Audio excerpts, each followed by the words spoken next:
জুলাই বিপ্লবের মধ্য দিয়ে অর্জিত যে বাংলাদেশে আমরা আজকে এসেছি, এই বাংলাদেশে বার কাউন্সিলের দায়িত্ব নেওয়ার পরে আমাদের টিমের বার কাউন্সিলের সদস্যদের সামনে প্রধান লক্ষ্য ছিল আমরা আইনি প্রক্রিয়ায় এগিয়ে যাব।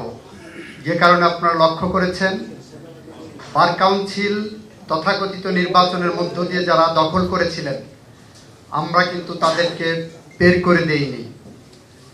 বার কাউন্সিল আইনে যেটা আছে, পরপর 3টা সভায় যদি কেউ উপস্থিত না থাকে তাহলে তার সদস্য পদ শূন্য এবং পরবর্তীতে যিনি সর্বোচ্চ ভোট পাবেন উনি ওই জায়গায় স্টেপ ইন করবেন। আমরা বাংলাদেশের একমাত্র প্রতিষ্ঠান যে প্রতিষ্ঠানে আমরা সরকারি হস্তক্ষেপ করে কাউকে বসিয়ে দেইনি, আইনি প্রক্রিয়ার মধ্য দিয়ে বার কাউন্সিলে গিয়েছে। আমরা বার কাউন্সিল দায়িত্ব নেওয়ার পরে এই প্রতিষ্ঠানের সম্মান রক্ষার্থে সারা বাংলাদেশের মানুষের মাঝে এই প্রতিষ্ঠানের গৌরবোজ্জ্বল ইতিহাসকে পুনরুজ্জীবিত করার জন্য আমরা পদক্ষেপ নিয়েছি। সেই পদক্ষেপের প্রথম সোপান ছিল বার কাউন্সিলের পরীক্ষাকে আমরা রেগুলারাইজ করেছি। গত 2 বছর কি 2.5 বছর সময়ের মধ্যে কোনো পরীক্ষা হয়নি। আমরা এই বছর কয়েকটি পরীক্ষা নিয়েছি এবং পরীক্ষা স্মরণকালের সবচেয়ে বেশি স্বচ্ছ পরীক্ষার মধ্য দিয়ে আমরা এগিয়ে যাচ্ছি। বার কাউন্সিল পরীক্ষার আগের দিন রাতে আমরা গ্রেপ্তার অভিযান চালিয়েছি স্পেশাল ম্যাজিস্ট্রেটকে দিয়ে, যারা প্রশ্ন বিক্রির নামে প্রতারণা করে তাদের গ্রেপ্তারের মধ্য দিয়ে। প্রথমবারের মতো পরীক্ষার হলে মোবাইল নিয়ে যাওয়ার কারণে আমরা গ্রেপ্তার করেছি। 41,000 পরীক্ষার্থী কি এমসিকিউ পরীক্ষা দিয়েছেন, সেখান থেকে 13,000 পাশ করেছেন। সেখান থেকে রিটেন হবে, ভাইবা হবে।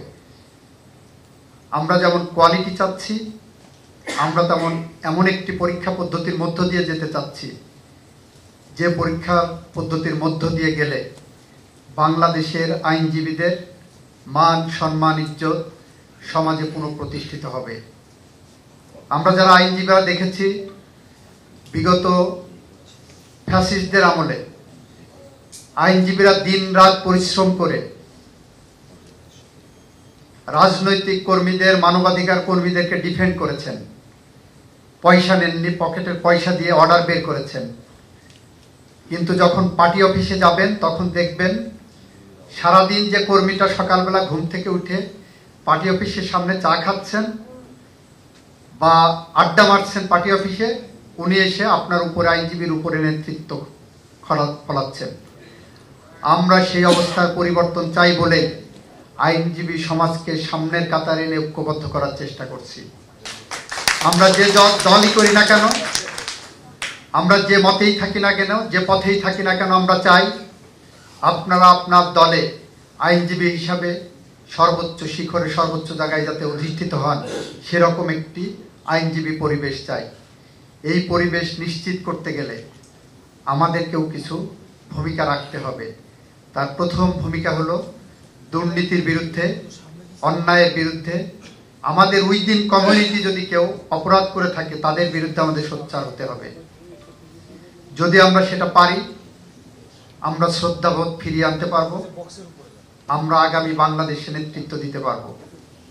যদি আমরা আমাদের নিজেদের অপরাধ বোধকে ঢাকার চেষ্টা করি, যদি একজন আইনজীবী দেখাচ্ছে ঘুষ দিতে যে ধরা পড়েছে আমরা তাদের প্রোটেক্ট করার চেষ্টা করি, একজন আইনজীবী নাবালক 2টা শিশুকে কাজের মেয়ে হিসেবে এনে দিনের পর দিন টর্চার করছেন, সে বিষয়ে যদি আমরা পদক্ষেপ না নিতে পারি তাহলে আমাদের সমস্ত প্রত্যাশা এবং অর্জন ব্যর্থ হবে। বন্ধুরা আমার, আমরা সেই পথ থেকে সঠিক পথে ফিরতে চাই, আইনি পথে ফিরতে চাই।